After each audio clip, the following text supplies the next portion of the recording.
mo le tu sa ako le tu ya kopo o le tu o lo soifua pea o i o le tu o e feola e o mai le so ya o lo fa pe ona soifua le tu o lo tatu o na yai Yesu Keriso o ia tu a manumalo mai le tu nga mau ma le oti ya o le ala le o le ye o tatu fa moi nga ola fa talo fa tu ya o to de ya fiafi ya fiafi fo ile nganga ma le loto Maore nei a vanoa, ia, i le alofa mele anga le leo le tātou watua, ua mawhai ona tai mai lutu soifua, ia malo unei ola tātou te whaasoa ia fionga pa ia le atua. Amen.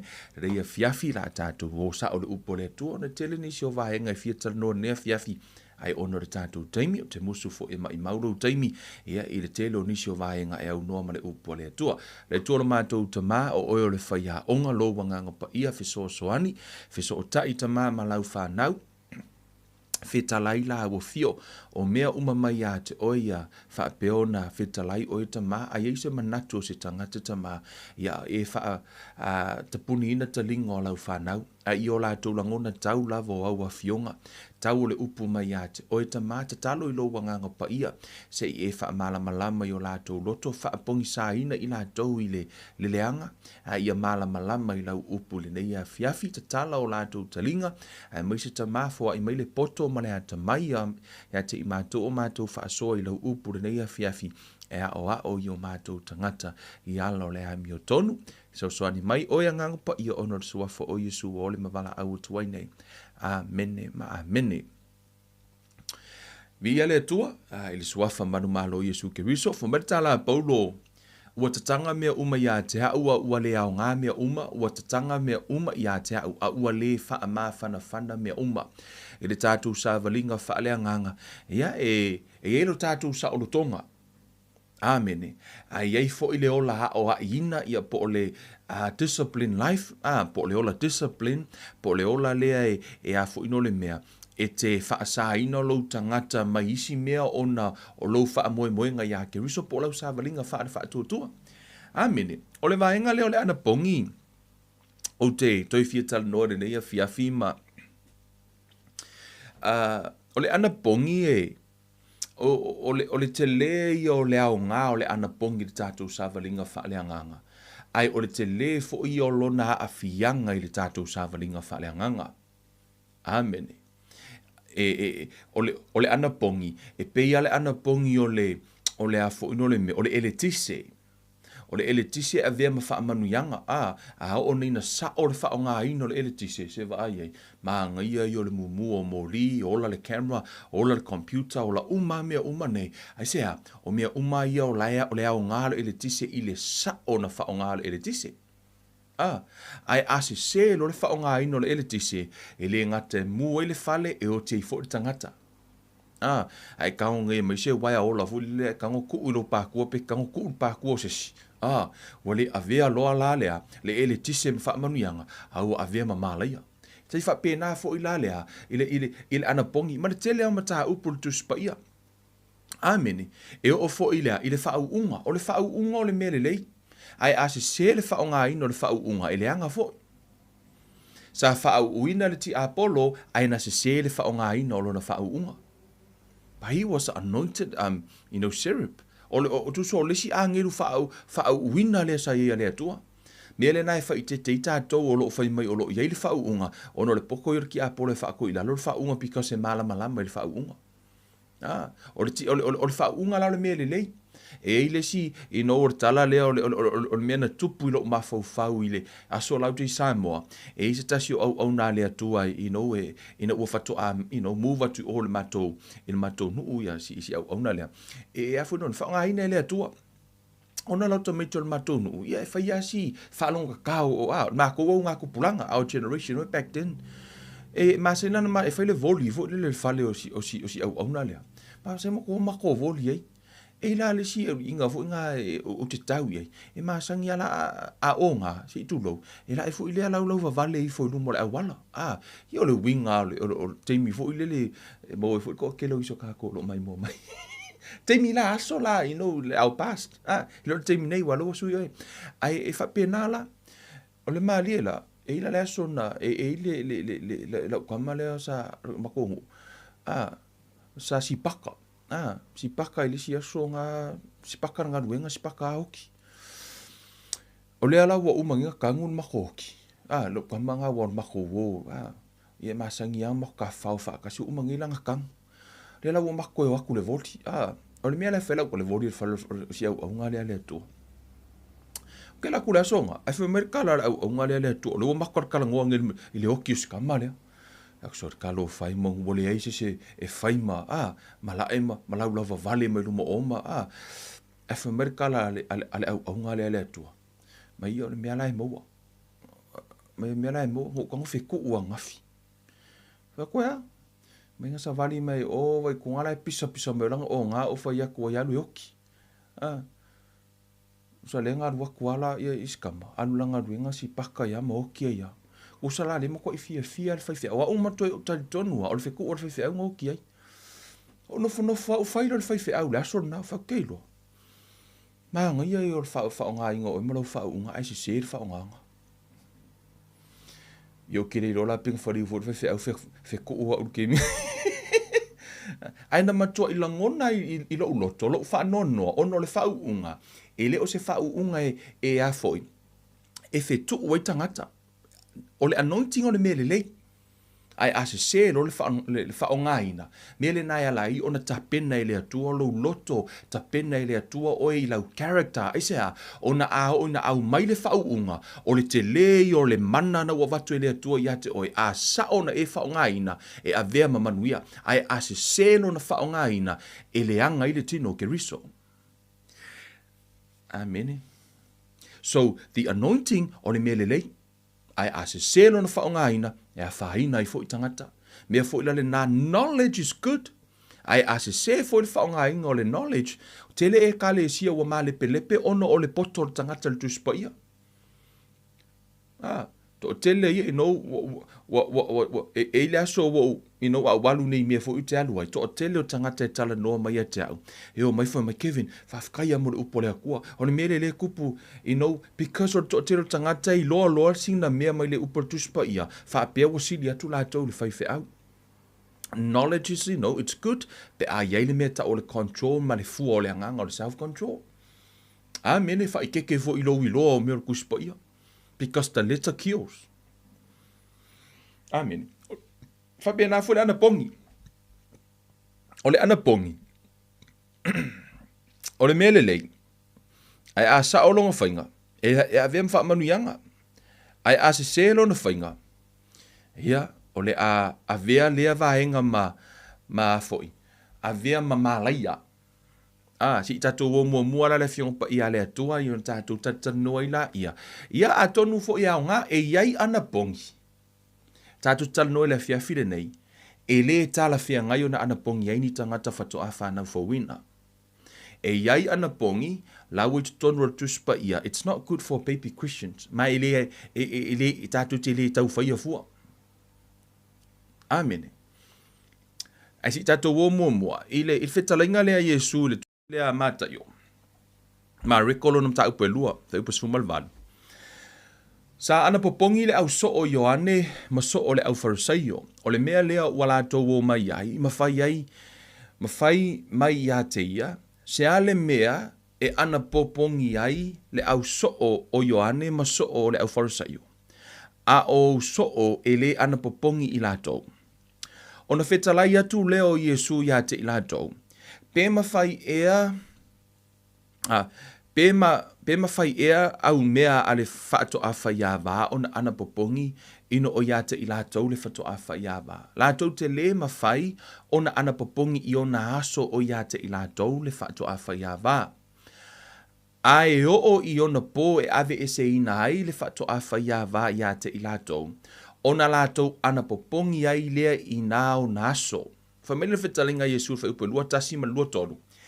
E le ai, fo i se tasi na te whonoa le matua ofu i le ie fau, a whaapea e māsai le matua ofu i le whono fau, o nā atili ai lea o na māsai. E le utu fia fo i e se tasi le waina fau i whangu pa utu wai, a whaapea e pāpā ai whangu pau i le waina fau.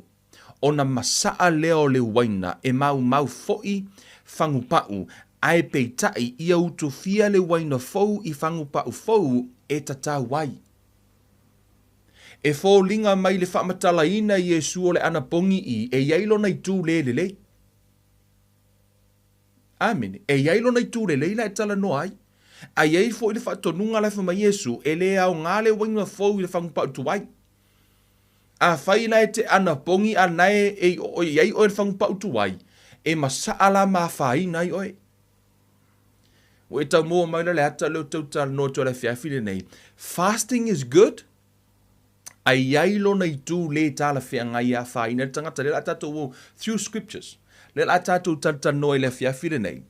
I inisio vaenga ona e tā ua le malamala I tātou. I le vaenga le anapogi. O le anapogi e mawhai o na avea mawha manuianga, a e mawhai fo I o na afia. O le anapogi le na utala noa tua ia te outou. E tātou te anapogi le tolu waso. O le anapogi le nā e te anapogi ai e te tau mawhai e. A whunore mea, e whasiotia le tangata tuai pe ave e sea le whangupau tuai. Ameni. Le tangata tuai, ina ia mawhai o na ngalue le mana o le atua ia te oe. So le mele ale no tala no I le vaenga lea, ngalue mua o ia te oe. Ai awane e nau te angapongi ia whaonga ina oe le atua.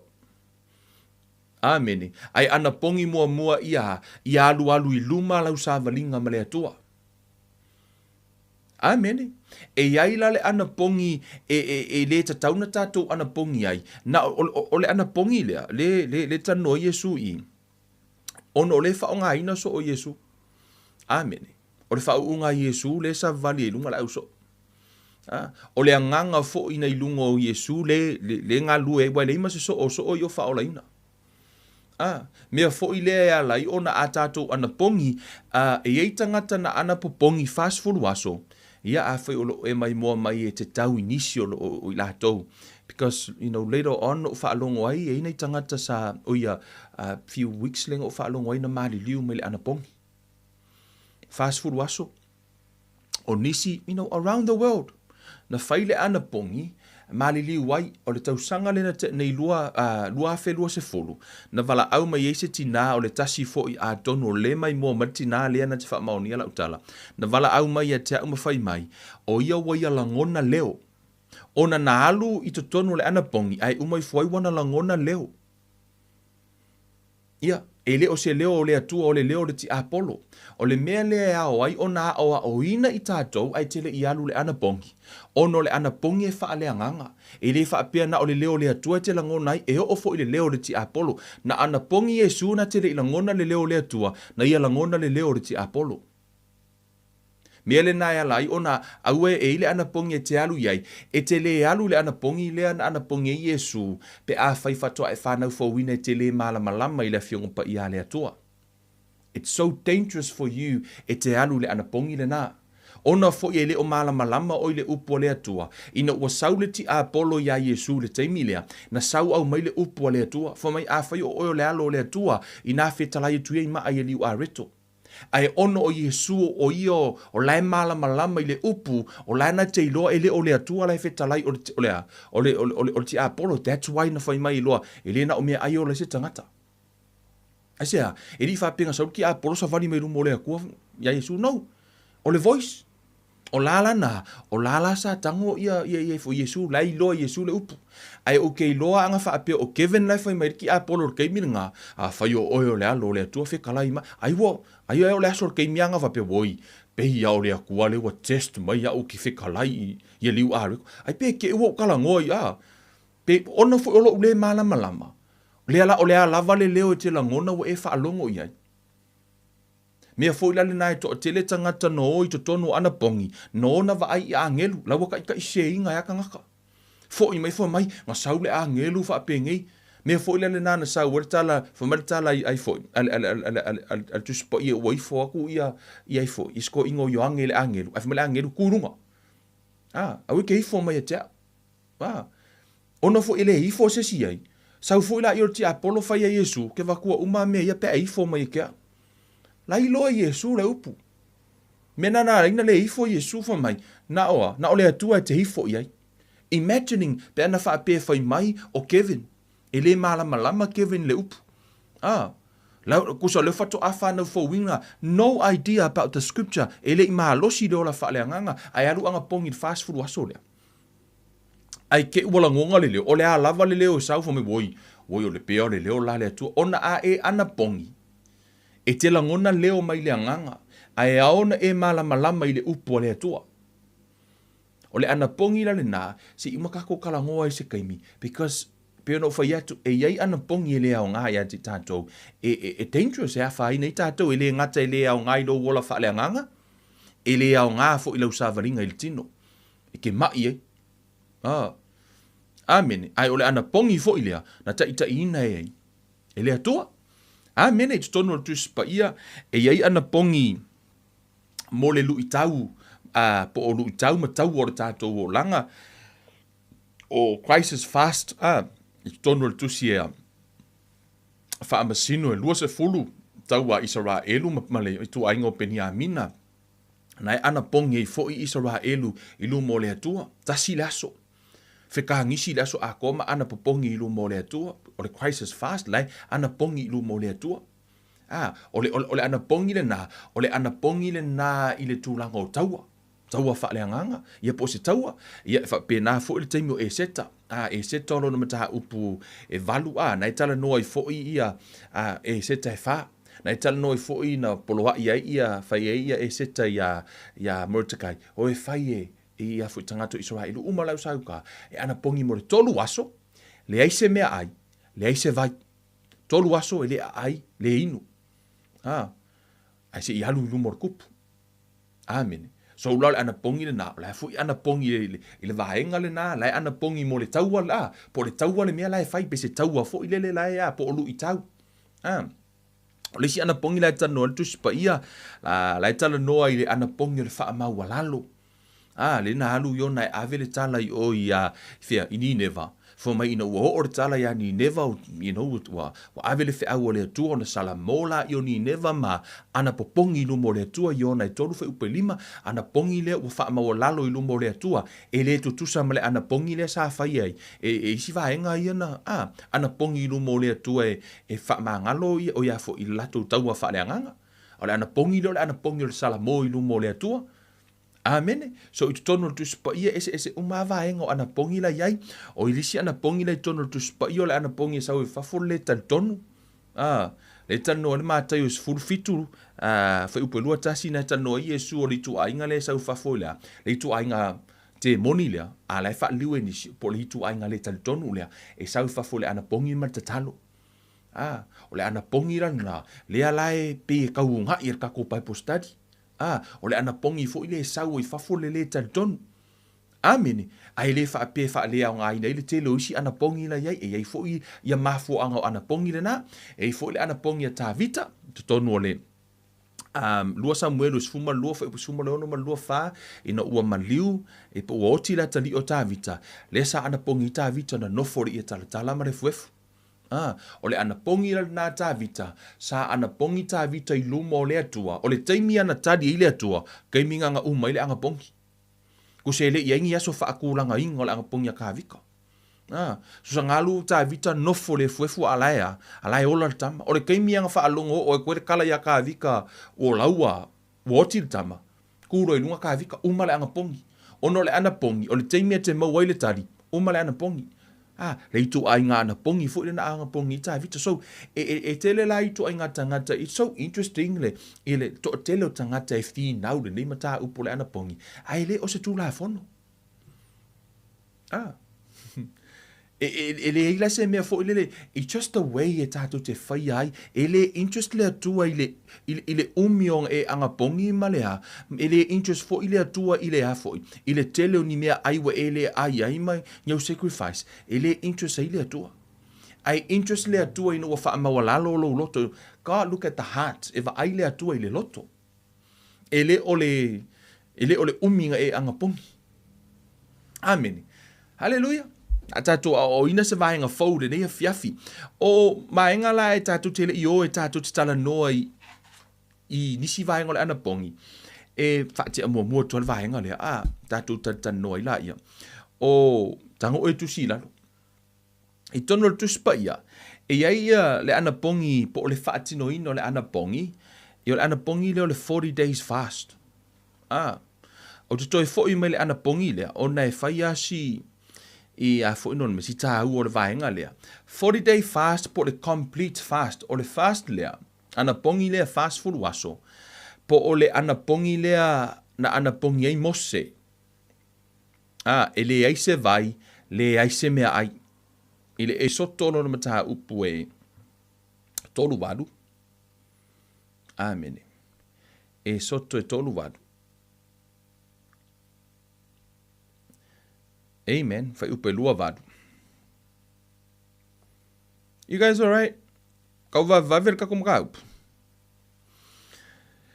E soto e tolu walu. Ting na se se la tusi ele le e soto e tolu walu. Let me double check the reference ele anapongi sa anapongi ei mose I think is e soto e lus fumar fa fai upo e lua walu. Na olo anapongi ei mose ile fast food waso. Na foi mai ai waru fo i mose i te tonu lava o le ao walu fo i le maunga sai ai mose i le maunga iao e whanga fulu ma po e whanga fulu. But I think i te tonu la e soto e lua walu o lo tala noa ai i le tala tu spa ia sai ai o i le maunga i le eise mea ai le eise vai sai ai whaatasi ma le atua. O le ana pongi le na e vai tangata na ana pongi le fast food waso. Na tolu atangata i lo tono tu spa ia na ana pongi i lafo i le fast food waso. O le tangata ino ia mose o le taitai o le tūla fono. Mene, taitai o le tūla fono mose. Lea na ana pongi i le fast food waso. Alungo le maunga. O le tangata ino ia lia o le taitai o le au perfetta. Le sa ana pongi i tonu le mua tupu fai upo sfuma le iwa, mta upo sfuma le iwa fai upo valu. Ma Yesu ke riso o le alofa tu noa, o i o le taitai o le alofa tu noa. So, o le mua mose, taitai o le tūla fono, lua, o le perfetto elia, o i o le taitai o le au perfetta, ma Yesu, o i o le taitai o le alofa tu noa, o tō manatua fo le tala le nalo Yesu i lungo le maunga, le na li ua Yesu, le na iei mono au so. Fa mai le tala le tuspa ia na lua e ai mose, a lua e me elia. Taitai o le tūla fono, ma le taitai o le perfetta, le no ane i lungo le vahenga lea. Na le pau fo i o tangata e tolu na ana pongi i le fast food waso. Complete fast lea e au noa ma se mea ai i le na iei mo se le ai ma se vai. O te le tolu na ana pongi e su le se vai o na le o ta ua tu spa ia. Let's stay with the word. Amen. O le si o le e mawhai fo i ona o le vaenga leo complete fast. E mawhai fo i ona e ana pongi complete fast i le tasi le aso.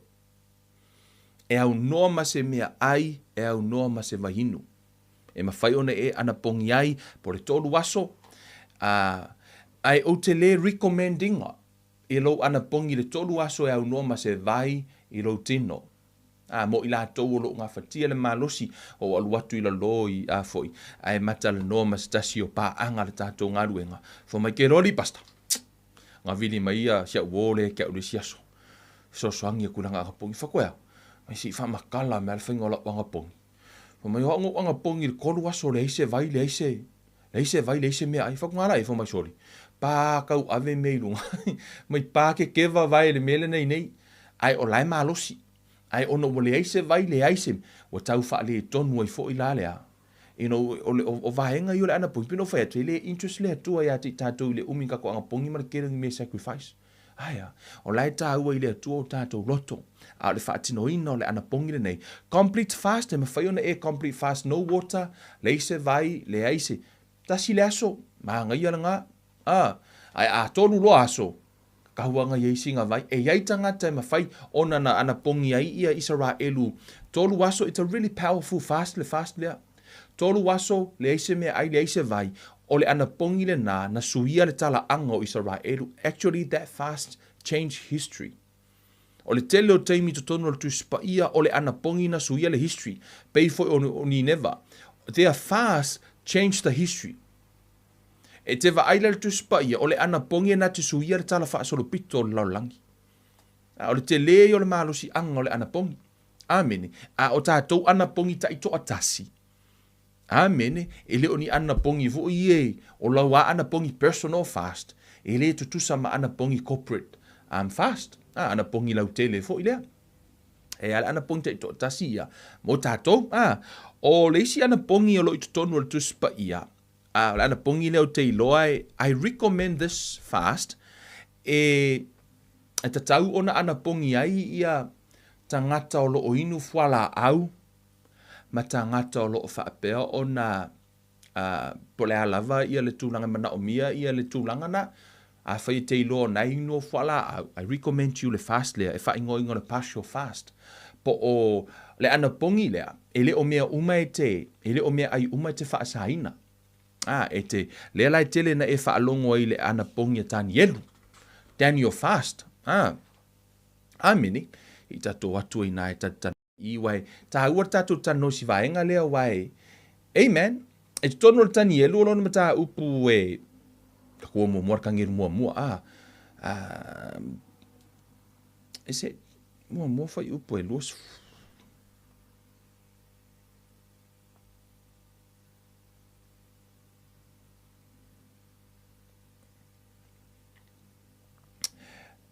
Ana tani elu o lona mata upu se fulu. Amen. Hallelujah. E te tonu le tani elu o lona mata upu se fulu. O i le tā uai ia le tato fai tau foi la fo mai. O na po ia. O a o tani elu sa o wha anoa noa ai i vai aso sa ato atoa e tolu. E le ai se mea lelei na u ai ai. E le ai foi se a ano manu. Po o se waina na ho o ilo ungutu, na o le hu ai lava, ua o ina mavae atu vai aso sa e tolu. O le anapongi lea, e le o mea ai umana, na o ano manu ma mea ia na fai mai i tani elu ele ai ai. E tele lai ona i luma mana tua fo ia taulelea e toa se fulu fo ia lena taulelea ia sa fai ai ia lena ofo mai matute le ai manu ai mai na ofu o la au matute ai mo se fulu aso.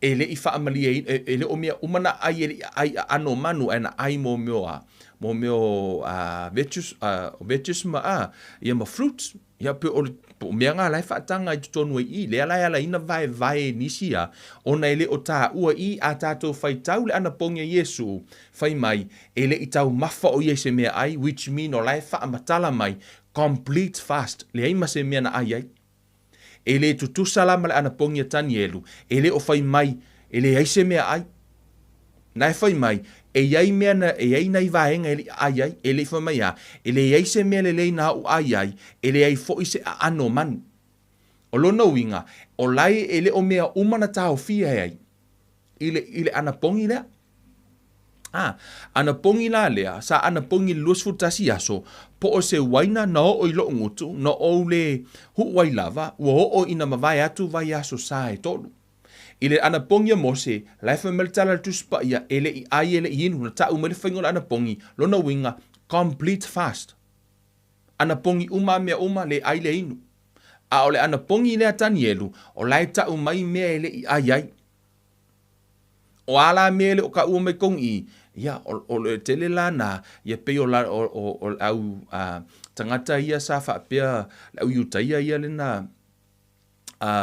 lena le ai i mo meo o ano manu ma mena ave tupua aina ai mo meo o fungo foi wala au aina ma meo vaenga na sa ai mea foi la na a faila le paso fast e luai to inga paso fast le tatu tano la vaenga nei a failo la tatu te e faile anapongi le e ma faina e anapongi paso fast 1 day 2 days 3 days Amene, o le alava le whaingola o anapongi, e mawhai ona e ai whala au. A whaila te anapongi le 21 days, E mawhai ona e anapongi 21 days, na o le whala au aina e te ai e pe kasi, a lai ai se, lai ai whala au, wa e le koe ai mea aina e mahasani ai. A ua pe ua e ai mea aina e ha. Ona foi o le anapongi, e le o se me suia le atua o le me suia oi. Amene. E tā ua la le anapongi e tira sila le atua i lo loto. A umalau anga pongi le suia oi, le la se winga o lau anga pongi. Amene. O le anapongi e tā ua mo oi e suia oi. A o laina e anapongi. E mawhai ona e whaile anapongi le al partial fast. O le anapongi le e mawhai ona e te anapongi ai oi ia. Ia na o whala au aina lusu tasi aso. Ai iai fo inisi. Ia peila o au la a o na alu la anapongi lusu tasi aso. E tele lava no ufaya na o le vai. Ia po o le juice. Fai maiska ngaka. Kevin ele pipliko ngā mea. Ele ai mas kou fe au. O la ua ia anga pongi no mo le atua. Wai ka ka fa me kia u. Mai ele ko i peo le suia ia au. Se mali ia ko lo ko le anga pongi au ko ke bisa. E ta ua le ana pongi. Ai le se me suia e suia ia au. Amene. O la u le ana pongi lai sila le atua i lo tol fatino ino la ana pongi. So e ta ua la ia mo i la tau o lo fa peo ona la tau fa le ana pongi le. Partial fast, o le isi partial fast leo o te tala noa ia o ia, te mana o te tala noa i la fiafire nei, e se le tā ua. A fo ino le mea. O le anapongi lea non-food fast, po le anapongi lea o ni mea ai lai te tau fia. Amene. Ia a tonu e to tele nisi e masani lano o fai e hau le mea lea. O te ai au i mea ai. Ai o te fasting ala, o le lau tanga watu tusi e lango ai, mua i vaenga lea. A tō whai tau mara tusi lea tanielu, le partial fast lea. O le tā ua mai e ifa mai.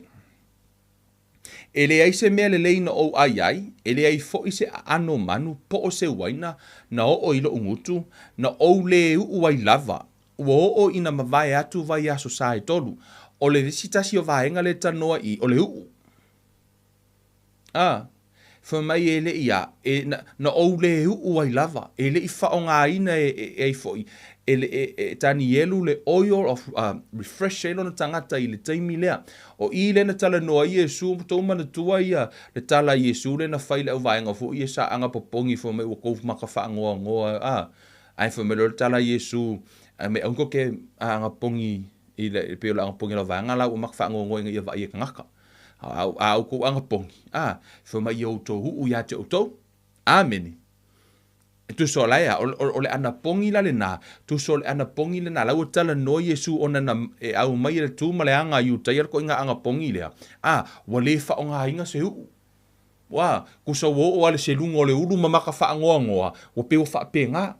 Kuso le ana pongi la le na ana pongi tangata ia le tala no ai. E pe o ni va inga fo i ni me te fia teu ai lo tangata. E le o mea ai a o fianga, me te fia iai. Le la tatu tano ai, o le se ka koe fo ima ia se i vari mua kwa le aka lea. Amen. I to tonu o le tusi al mua koe ni tolo na mtaha upo e fitu fai upo e lima. Fa mertala le tusi pa ia. Aua ne i fa afiti le tasi se i longa lava lua te loto nga tasi iai ina yaso.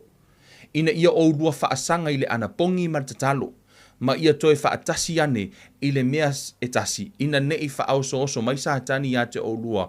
Ona o lo o lua le la va ono sai. O le anapongi lea, o le anapongi o le tūlanga tā aufi le tūlanga sacrifice pe tā aufi tūlanga tau whiusua inga. I le va o lunga li.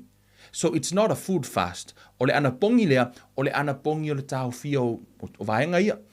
I te tonu o le tusia e soto. E soto lona mta upu e sfuma lima. Fa upu sfuma lima. Fa mertala le a mose i, ua ia fai atu fo i le nuu, ia outou nofo sa uni le aso e lua. E soto sfuma lima fa upu sfuma lima. E lua. Aua ne i outou o ane i a outou wa va. O le whai upu e, sumar wha, let's pick up from there for mai. O nā luifo leo mose nai le maunga i le nuu, ua ia whaapa ia ina fo i le nuu, ua lātou tā fo i o lātou ofu. Ua ia whai atu fo i le nuu, ia o tau nofo sā uni i le aso i e lua, aua ne i o tau o ane i a o tau wa va, lai tala no i le vaenga lana tala no iai ia Paulo. Nen tala no ne ia Paulo le tusia koe ni tō, aua ne ia tā ofil tūlanga tau, aua ne ia alu i lau wa va, tūlanga tau mo moe wha uru ngāli. I le teimi lea, so it's not e le o se anapongi tā ofi le ai, au tā ofi ngā o vaenga ia. So it's a food fast. O le isi vaenga pito isili au na tāu e le vaenga lea, o ta unholy thing. Mea e le o lou mata i le TV, wai le aise winga e te anapongi e lau mea ai ala ke ngofo i numor ki vira so a koa, there's no point. Ai mawhai ona e ai, awa e sacrificing ala le TV, ala wa e sau ona e anapongi, lawa e sa ili le ali. Amen. Ai fa ese lo la male mea ai. Wai pule ha o pingo fa ko pule ha o le fingo o le vaenga lena. Ona ta ua lo la i o lau savalinga. Amen. Wa te le fo i le nga o lau wa pe sacrifice ina uma me lua. O isi vaenga i le tal no le tu spa ia. Ia o tu langa tau mea ai, o tu langa o no foanga. Amen. E no foanga o na e ana pongi le kaunga e anu ia. Sa tau e no fo i le mea lilo e whailau ana pongi.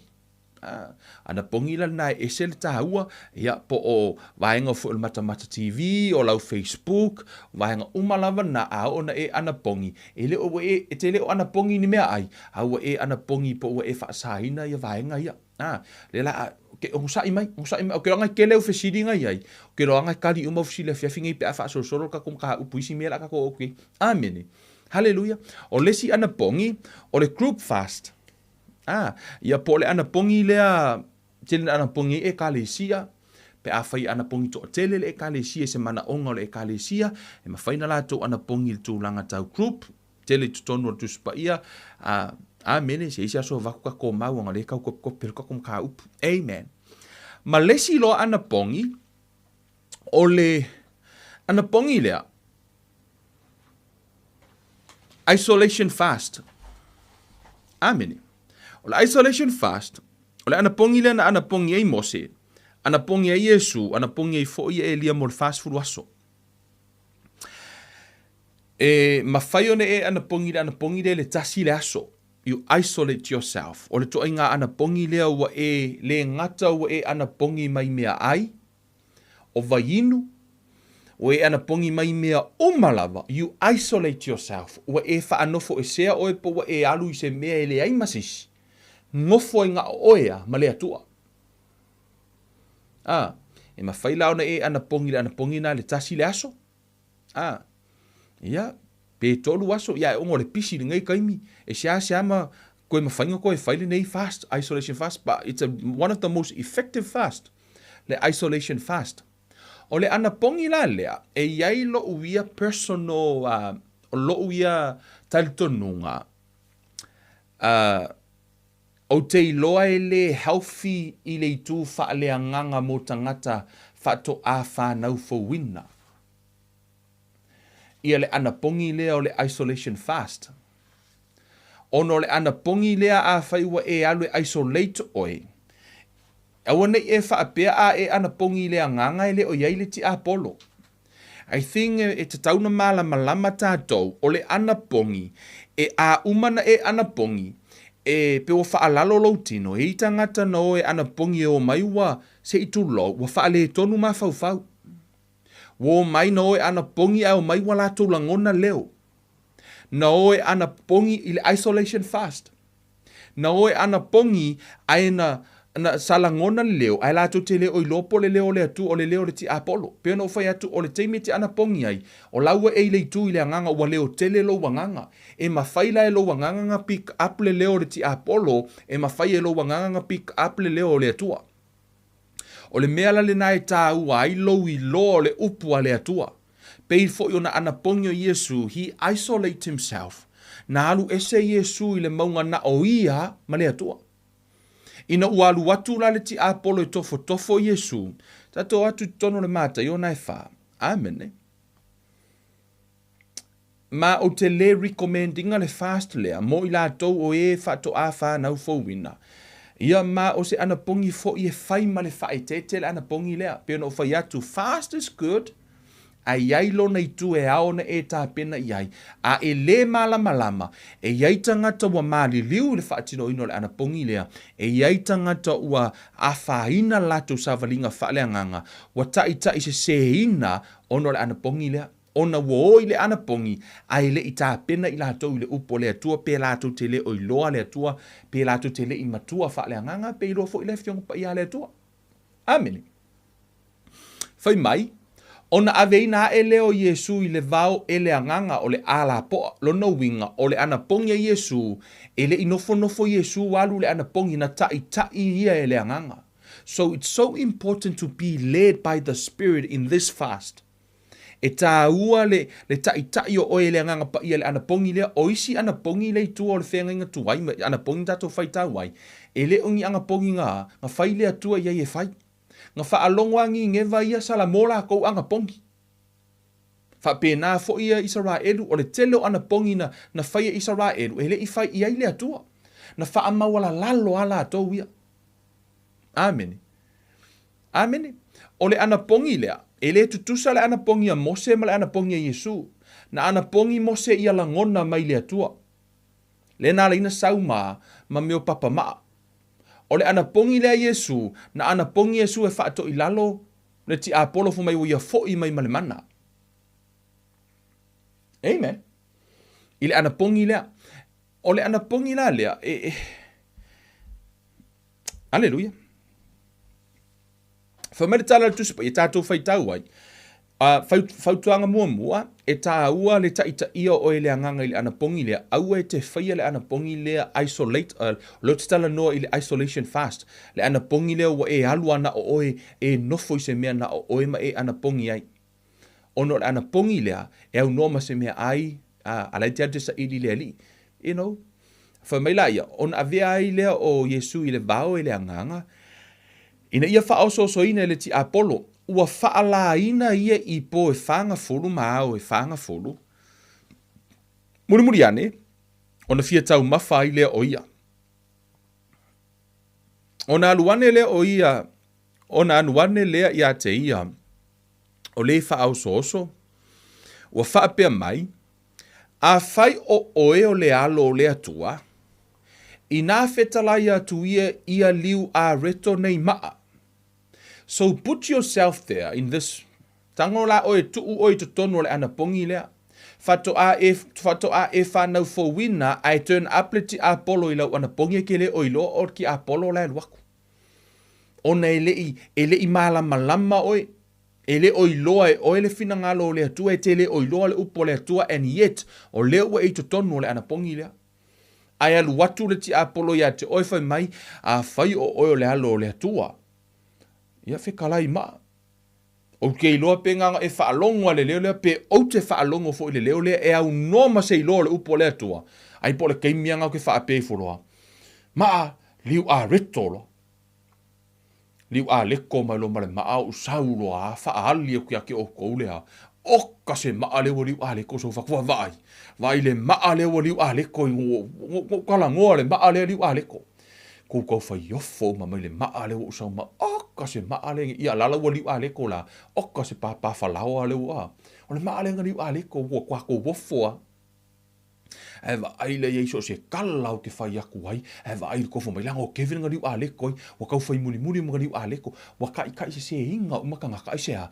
Peka se a. Ele o malama wha mai o le akua la. Wewa ai o le mea ngā lewa kupu gaming ei. O le a lava le mea supernatural e kupu e muli umai tangata. Ngā kangi al whaakusa muli e isi kangaka. A whai wau tuilo vai.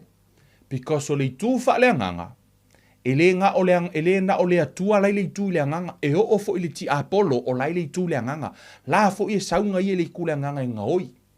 a le malamalama ila, alu watu rola ia, sinta mai mea e whaali mo meo, whaali whaise whaalinga i se le malamalama i le upo le atua. Amene, sau lefo mai no wa aire whaalinga, sau Yesu whaapea mai, e au noa ma te malamalama anga i le upo le atua, whai mai it's a supernatural thing, o le mea whaaleanganga, tātou muli ai. Pea no whai atu, o le itu i le anganga, e le o mea o mea mai le atua. Lai tala noa tu spa ia i anganga le anga, lai tumu ele lalo langi, evil spirit. So you also hear the evil spirit. E ma fai fo ina eva ai i, ma e la ngona ia fo ia anganga le anga, o lai fo ia ana pongi le au Musalemi le au Buddha, lai fo ia ana pongi le lotu satani. La fo lai anga pongi uma lau vaenga o i au wha atau la hitu, lai ana pongi.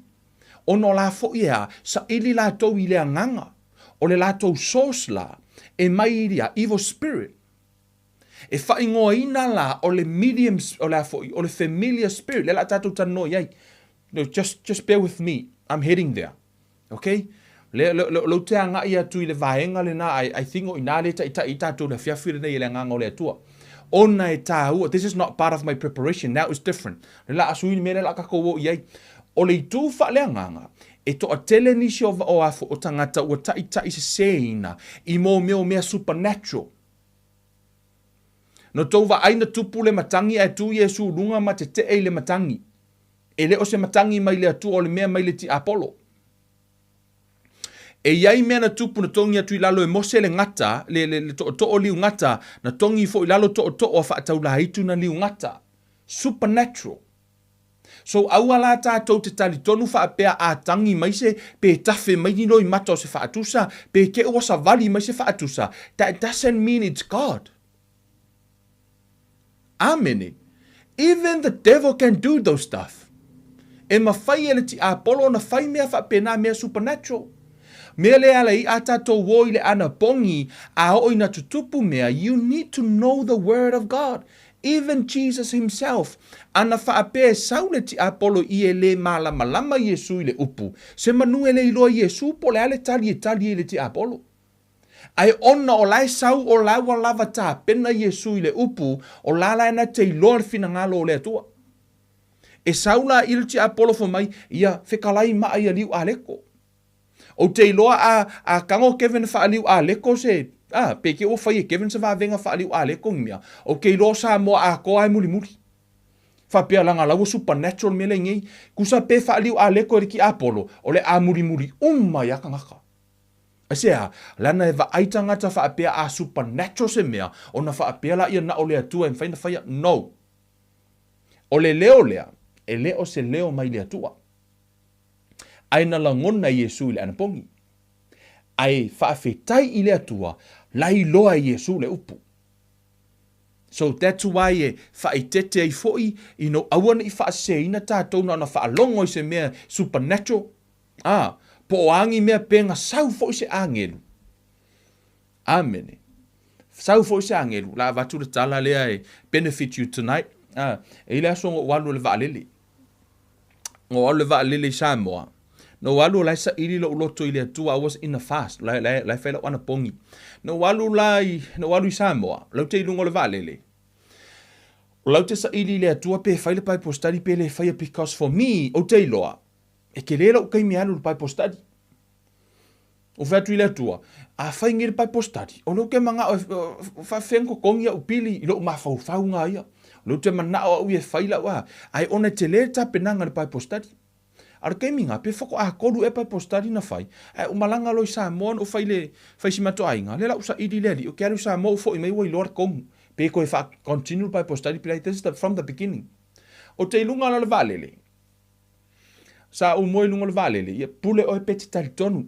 The Spirit is my witness. No moli maule ngango le tua ne fiafi. Te le pelo le mele. Lau te lungo le valele. La lau te moi. Lau ke piko i luma. So lau ke moi. Ai ke ia kuso lau o wala mai la umiti. Tu so lau te tonu le miti. A lau te ala mai. O lau ke va ai o lau ke kongo le valele. Lau ke kongo le valele. I turn up le angelu. Pe no fai atu, pule o pe kat kongo ai au fo ine awang ifa wia lo fa ko ko lu ka kingonga mangi mele ngai, but I'm giving you this testimony. God is my witness. Saule angelu foi mai e te au. Kuso saule angelu foi mai e te au. E fai pele mea nai te faia. Lai tala noa mai, talking about the Bible study. Mai fai pele mea nai te faia. O le mea nai whailau tala. Turn up le angelu, o whai aku le angelu. Mai. Kuso lo kalangoa, o whai aku le angelu. Kuso lo ke kongo la umiki. O whai aku le angelu. Ia, wha whikaia mo le whiau. Ai sorry o ke le kali anga langa o oio le angelu. Se ilonga e sau Yesu. Ko keilo ele uma kula kala e turn up Yesu. Turn up Yesu foi mai. Ngo ulo le leia ke whaiar kalanga. Lea lau uso whai kia ki oi. Whai pen mea ngau whai kia ki oi whai. O le mea la le na mafua ilona usau lo wha wau mea pai postario o mai le so. Ele winga la tala vo ilele. Yeah, this is not a bad thing. Amene. Whaftai lea tua fo ile nata mai whaalinga po na vision o wa ai lungo le waalele. Wo o mea te minei. How many so to tele tangata wa whaolaina? To tele tangata wa o ina le upo le tua, wa sa olo to ina le tua ona lea. O ngā usau le tua, usau o Yesu e whaamautu. O nei fo le taimi. Ko akele o ka ngaka sau se angelu mas whea, wakari kongu le angelu. Te lora tala tu spa, ia matala polo pe, sau se angelu e kala, ia se Yesu e ese le Yesu, renga makwhea ku, au e ko kari kongu ai. Amen. So o mea supernatural, o mea whaaleanganga, auangi o kou whaapea ngā o lea. Ngā o le itu i lea nganga. O ia fo, ina o lea tua lai ai. O le kele ia, o lai ai ki Apollo, o lai ai a kua e se lai ai mo meo nganga leanga uma, lai kan ngoi Paulo, principality of the air mea uma, lai ai. Amen. O la lai feo, ia e mamla mai, a e na pongi na, pe lau Yesu, ana pongi, ai langona le leo de ti Apollo. Fomelo Yesu, o na tali atu ai leo ia o whaapea atu, ua tūsia, e le na o mea ai e o la ai le tangata a o afionga umai tu lei mai i a fonga o le atua. O le quote Yesu le upu a le atua, he quote the word. E le itali Yesu i sona opinion po sona manatu na ia whaonga ina le upu. A o le mea le na sa tualiti Apollo, lana luatu fo ilea, e attack le upu. A fai mantua o luma atu lena papatiso Yesu, whameritala tu spa i olo watali i pelele na, wa o fia i a te ia. Ai langa whaalongo longo re ki Apollo, he was around, le te mina whetalai ei le atua, o lo watali i pelele na, i luma nata upuna i luma atu. Lea lola walu Yesu anapongi, sau lo ki Apollo attack le mea mua na o le upu. Sau fai, fai la o le atali o le atua, whetalai la, he attacked the word. O le kaimianga ngā attack o ki Apollo, i loa le leia Yesu o le leo ki Apollo, whaliu lo Yesu fo mai ua tūsia. So he quote the verse. So na alu la Yesu i tono ana pongi lea, na alu prepare, na i loa Yesu le upu, na ia tā pena na te i loa le mea lai na te whaia. Mea lea la ino whai atu, e tupu tātou, au e te alu le ana pongi lea isolation fast, 40 days no food, e te alu e te le o malamala i lau mea lai whai. Pe e te ilo pe yese lua maftanga male atua. Amen. Whamere whai upa lima, ona ave ai lea o ia ele ti Apollo ile a aipa ia, ua ia whaatu ina fo ia te ia ile tumu o le malu, ona whai mai lea o ia ia te ia, a whai o oio le alo o le atua, oso ia o ilalo, a wā ua tūsia. E polo ai o ia iana angelu, ia te oe, lātou te ave ia te oe o lātou lima, ne i tuia lo vai i se maa. O kei loa anga whaapea o au, le anga whai meriki Apollo i. Laua u lakua whaperiki Apollo, ua kūsia. Laua saule maur kuspa i elo mawhauwhaunga o ka kalo i lea kua. Ai saule ai o vai kunga ua maa losi me ale saulea, laua o vai ai. O kei loa anga o le anga whaapeo au, por kei minga o ke kua wholo i lunga o whaapea, o Superman au, lele mai loi lalo, o lele, o lo faith flowing ei, I believe the word. Punga loi lalo. Ai whai mai ale tala tu spa ia, ua whetala i atu Yesu i a te ia, listen, ua tu sia foi. Lai loa Yesu le upu. Amen. E tā uolo walu te anapongi, ai te malamalama i la whiongpa i ale atua, i le anapongi le isolation fast, you isolate yourself. Na o oe ama, E lelei lo waru kongo fast food waso. A lai kako ke feo ya kongo se se lau mea lai whainga uso soangi kule ya o a kongo lai kaupunga i lalo se walau papa. O whakura hei, pe ia u whale kongo e sau mea ai. Wai ai stangata wā, because o tau wa aile, ile taimire nei, to a tele tangata na, to a tele tangata na mali liu i ya New Zealand ia, ina ua isolated, le taimire isolation na whai ai.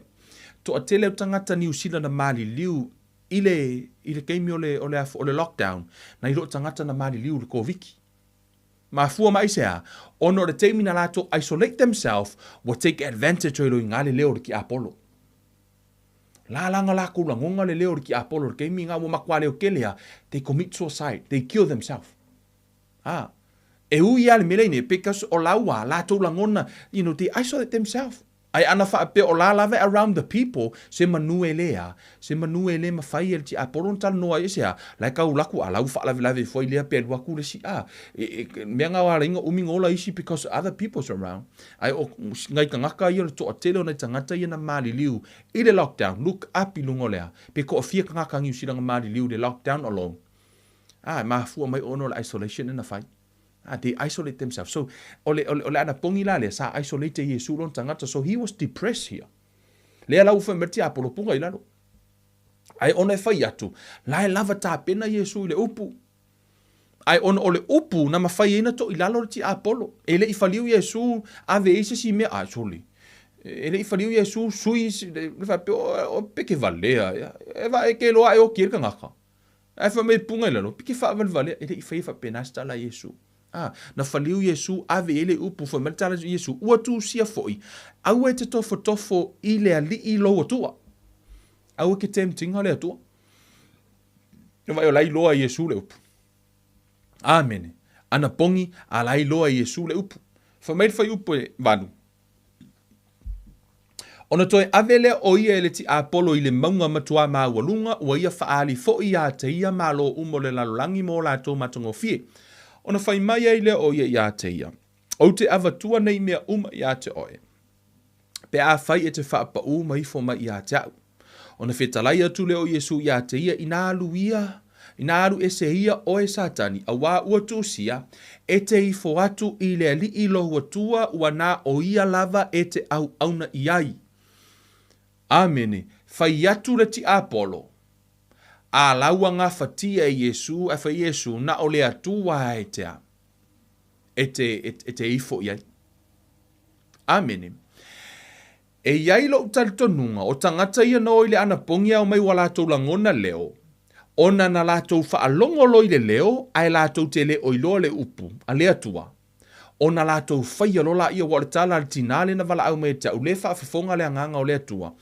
Ua fe avea i solona ia molona a inga ele ti ai lafo ele leo lea foi mai oi Samoa sui le me Australia ngofo ai ho iai ono le leo la wi fa longo ai wa fai ma fa lave ia te ia le leo lea ai foi mai na mafua mai ino ua halu i le anapogi e mafu pe no fai atu o lo walu i le anapogi e te langona i le anganga o i na langona i Yesu le leo le ti Apollo na ia fa to i laloina mea le na ua avea o ia matangata manu malo. Amene. O le anapogi lea, leo te whai atu, it's not safe, e le sefe mo tātou, ma le tātou sāwalinga e maise lava pe a whai whato a e whanau fo wina, e o fo ia te au, o te, I'm really careful te alu whai le anapogi lea, so o se taimi au te anapogi le fast food waso, I am not the standard, pa ia au i le taimi le nei i la u anapogi, a o anapogi le fast food waso, o te ai tele no anapogi na fala au aina ia pe o te anapogi fo ina o le vai ia fa solo le tusi ona ai le yosina ai le ni meat pe fa pe na ai o tele I faia lava le anapogi le isolate pe te alu se mea na o e te alu ese ai ona e anapogi le fa pe e tangata no fa longo na o lato faia I don't know po le ale result ia ai fa tete ele o se mea e a fo ino le mea. E pei au le me foro tupu fa le anganga. Amen. Hallelujah. E ta ua la le a fo le, i le vaenga le anapogi le tala no ai ia foi. Lo walu tu tonu le isolation fast. A fai ua e isolating o lo tangata. Ia o le mea mua, ia e iloa le upo le atua. Amene. O le anapongi leo te manao au iau te tala noa ai mo tātou, ia fasioti le tangata tuai.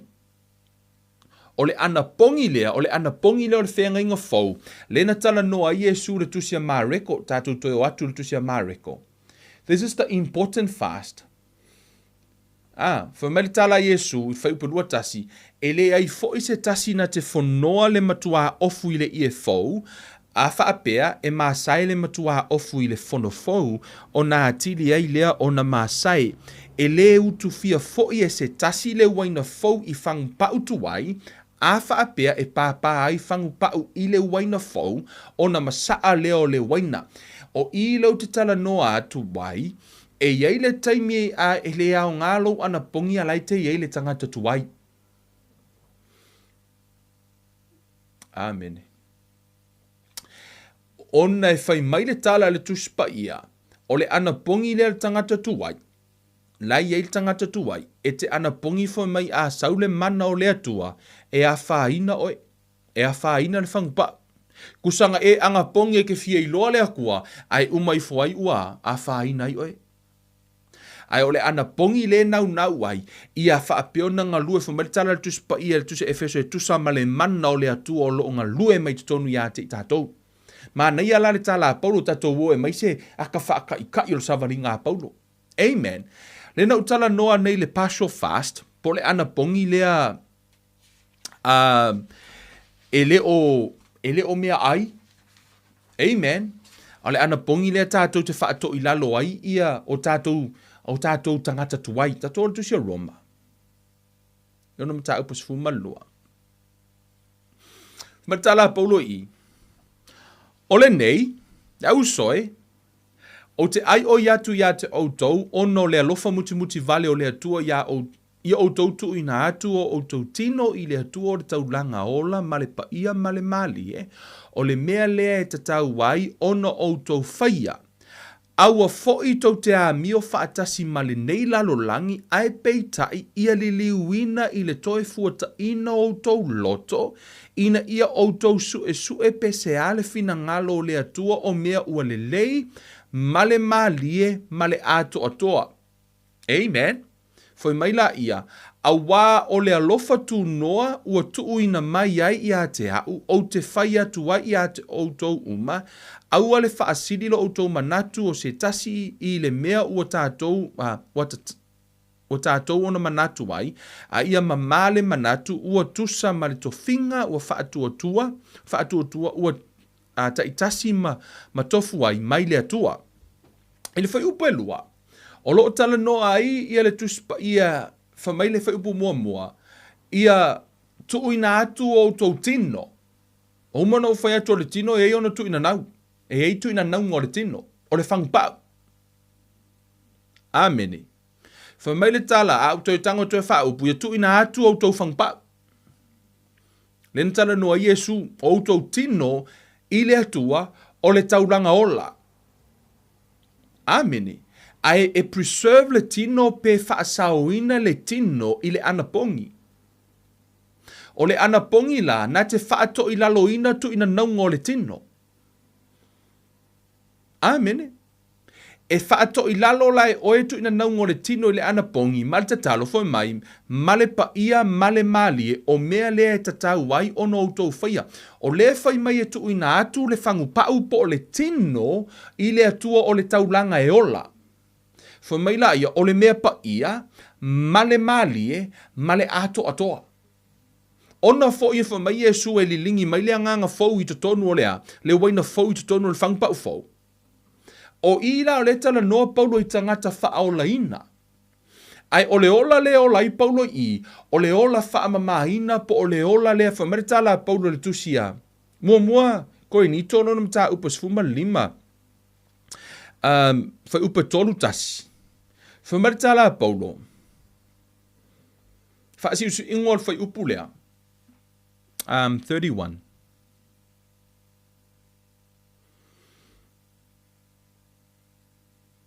Whameritala Paulo. O te au ngani i le mita ua ia te au ono o tau ia ke riso Yesu ra tātou alii. o te oti I aso fai soo. Ole pasho fast le fai e paulo I, po ole anapogi lea, e le o mea ai. Ai olon alana anapogi lea na te ave e se na te whaato I laloina lona tangata tuai. Fa mai o te oti aso fai so o tu ina naunga umalava o lae e whaalalo ele apostolo ile mata upu le iwa. A mua moko ni tolo mta upu iwa. Fa mata paulo fa upu muli muli. A o te whaato I lalo lo unei tino ma ufa iai mapolonga ina ne iu I le whaamaoni au o au sa tala I atu I isi tangata. O le ola tu ina atu o paulo I le atua, o aso umalava o lona ola, o lana lea disciplina I nei. O le oti aso faiso. O le fangu pau le tala noa I Yesu e lea o ngale waina fau le fangu pau. Fa mai paulo ia tu ina atu I le atua. O le taulanga e pa ia mamali e fa o ngā e le atua. O na fai mai la ia liliu ina I tātou e ala I le sui o tātou mafau fau. Ai foi mai e te ilore fina ngalo o le atu o mea wale lei e pa ia male mali. Amene. O lala e tana noa le apostolo paulo I loa I le whaasa tauroina leo o tātou tangata. O lena utala noa na nei le pasho fast, lena utala noa ai e tā ua ai I le tūlanga o whamatala paulo, tala mose, mai awana I outou wo I outou tane, e mai whaapa ia ina outou, awani outou wo I outou tane, lai tala no, awani outou whiuswa I moutou tai tōlua. Whai mai tala paulo tu se koinito, awana I whiuswa I tane pe a whai o le anapogi. Lai tala noa I le anapogi lea, you sacrifice yourself. Po o laua e ave e sea ia tu ina naunga ia mō sina taimi. E le o kaimi umma. Amene, mō sina taimi. A fo ino le mea, e te ana, e tau fia ele nā vaenga, o laua you are fast, it's not a food fast, ele o se anapogi tatalo, o ia mea ai o le anapogi o mea ia fia fianga, I po se mea, you know, e fai tau fo ina I tutono le tuspa ia, e iai mea lai tutono le tuspa ia o lai tala noa mai I tātou tangata le e kalesia na ave paulo I Timoteo, ave Petelu le tusia Petelu, lai tala noa I foi I tamaitai, ia tala noa I vahenga lai tala noa tuspa ia, I o tou lava e whaatino. You know, fa maritala le tuspa ia partial fast, lai tala noa fa maritala ai foi, fa mai o tele I uu I lo ulu. Fa mai o tele I whaonga ina se uu.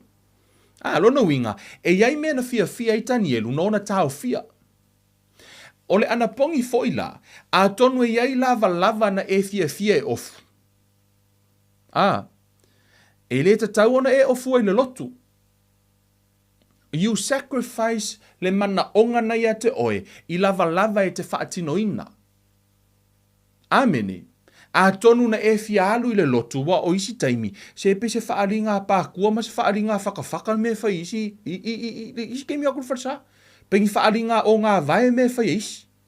I lava lai o atu ma la tau. It's all about like, o Yesu e sila le loko. Ma lia lau loko, o le whai au e wa ai o vai ma lo pākua ma. So o lea lai alu watu o e ma fo ino le mea, lai alu watu o I lau saolo tonga.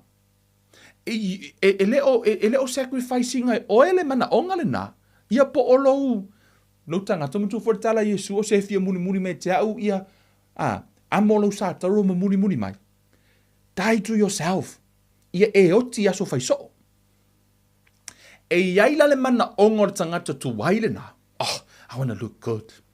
Yes, everybody want to look good. Tātou umalava. E te leo whai atu la o le e alu le ka ele wasa. No.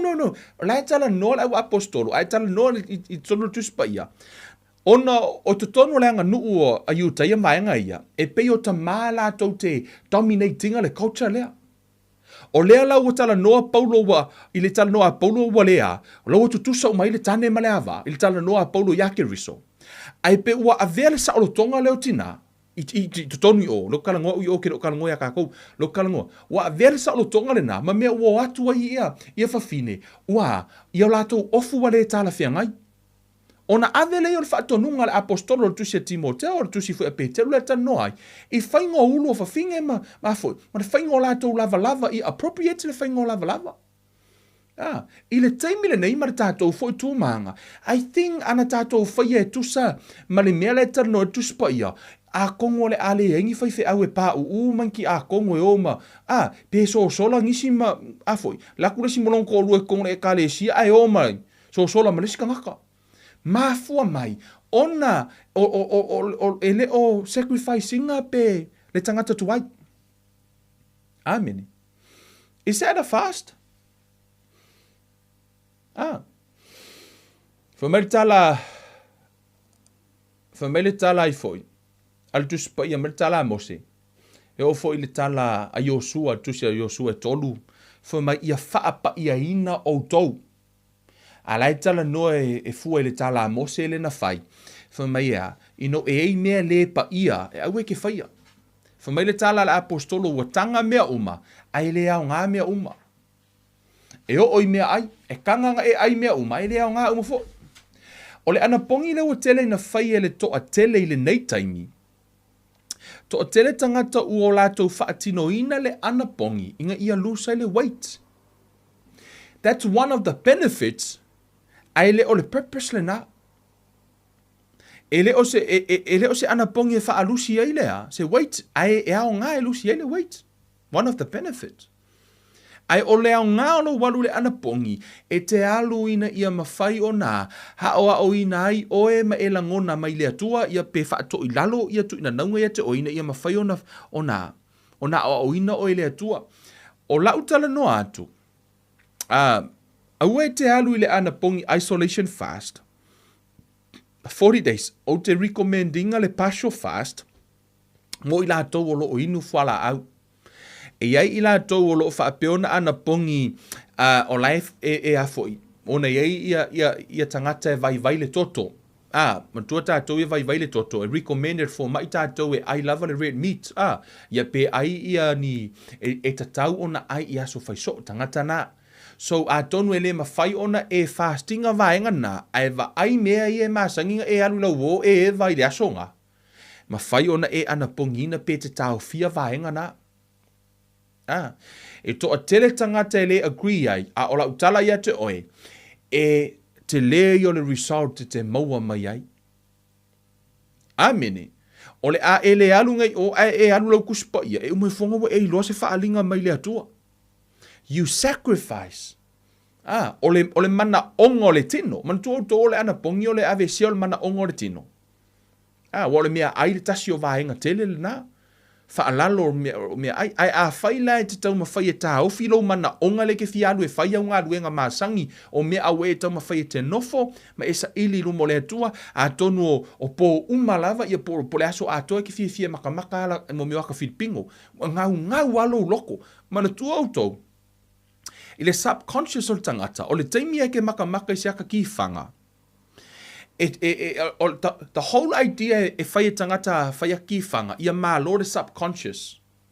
Ia whaapeona toso atu le loto o le tangata, ia engage ma le ata lai, ma le mele nai ala i ona, ke wa ai nge a alu, a kau le aka, wa draw atu a oi.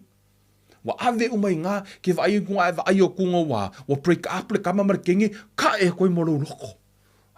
Wa e whaangoa koe ma oi, ingei o le mea reki maka ai. Le ma koe ka alo le Hollywood i lo loko. A ongi ki mi foi le leo ngei, ho vai kunga wa foi. Wala angoko kwa Jack e velo kangi. Jack, wa e kangi koe mo esea, la wa koso koe molo loko, your subconscious. O lala e whaape nā lalea, o lea fu e sauru ti a polo i ngā oi, so o le tele lau taimi, o lea wa uma ngei wa ke vai ngei mo meo cliffhanging, fu i lele, o lea fu ngole mea, o ati whanga, le la le aka, fu i lele ai o kusalaua e ngau ai, e kuria upua prali melenga, la fu i lele la akisia kama markengi. Ai kusala la akupua, ai ke ewa moku ma le akafa mai to be continue. Ke vai ki oi, ho e ngau, si fai penga feo hai ko lua le Me waka whitpingo fo ika ke maka ingi. Ai umoi fonga ya, e koso ya le aki whanga fo i a ua koso wa, mama I maua kwa marakai morisi. Ai ole anapongi, e mawhai ona e ave e sea nā mea. You fast that, partial fast, not food. Ele o mea ai, a non-food fast. A o lea loa la ua ea, ave e sea, au e halu ke sa ilile, ele ka kalo male anga pongi. Ai a wha o popo lola iei male ave e so mea ai, longa winga wa. Ole a kelela, it's all come down I lau journey male atua. Amene. Ona e au ngā fo i lea o ingo kākou karkala ngoa wa iei fo istangata. They inspired by the word. Na matua I whaalongo lo le upu maku wa I. Waru ke anga pongi. Alu loa anga pongi fast food waso e ngoa male mai. Kolu waso anga pongi e risi o kamanga o lakua mai ko kiki e kua kulunga I ke kewa vai. E au ngā lava peo no whai atu. E le suia le atua I le ana pongi. E sui o e maa le ana pongi. E au ngā o na tupu le tātou sāwalinga, ma tātou wō ia tātou wā. Anga inga iluma. So lea lau au tara noa atu I vaenga ia, ma watu na I vaenga na e afu I tauna o na o ke leo o ka komaka upu. Amen. Te tano I lea tu au teiloa. O le awha au au tātou ma taha upu leo na tātou taimi. Amen. Ai esel taha ua o tātou malamalama. Ia o ina tātou I le upo le atua, ia mawhai ona tai tātou nunga le anapongi, ia mawhai ona fisosoani lau sāwalinga, ia malau sāwalinga. Au e te alu I le anapongi fast fulu aso isolation fast, e au normalo malamalama I le upo le atua, ia whaapeo na taha pena mua le upo le atua, toa tele o ofo I au na le atua no I le anapongi lea, na umai fonga wa whainai. But I really recommend all of us whai te fia anapongi 3 days te anapongi ai partial fast ma whai ona e tau fia nisi o vaenga ma e masani ai o mea ai a whai o inu fuala au o wha mole ahua ne I whaia ia a fo inoa ia nisi o vaenga pio no whai atu o le anapongi e umai whai ua seki o I luma o le atua. Amene. Ta pena lau anapongi I lumba o le atua, o le akako kalangoa lola le anapongi. Ta si aso, tolu aso ma anapongi e tusa ma le fionga pa ia le atua. Ai o vaenga ino o whai atu o le anapongi, o le mea e lelei, ai a se selo na whainga, e vavenga e anu le langi. Ai a saolo na whainga, oka se vi inga o le atua, ma whaonga inga o le atua, ma avea oe ma whangupa u lelei. Ia, e ngā lua I le mana o le atua. Amen. Whaamanuia le atua e lau sāwalinga, o le ato e so o le tātou ma taha upu o le anapongi, ma le tatalo, I le aso lua o le vai aso asau tātou Bible study. Amara te minei, vi ia le tua le mātou ta maa whaafitai mō lau whanau, o I lātou wa whaavanoa ino lātou teimi e whaalongolongo I lau upu ma o ina I le anapongi. Tama, ia ngā lue whaatasi lo mana ma I lātou I o lātou I loa, ia le whaatino ino lātou anapongi e meise tama ia sui o lātou tangata ia alu I luma lo lātou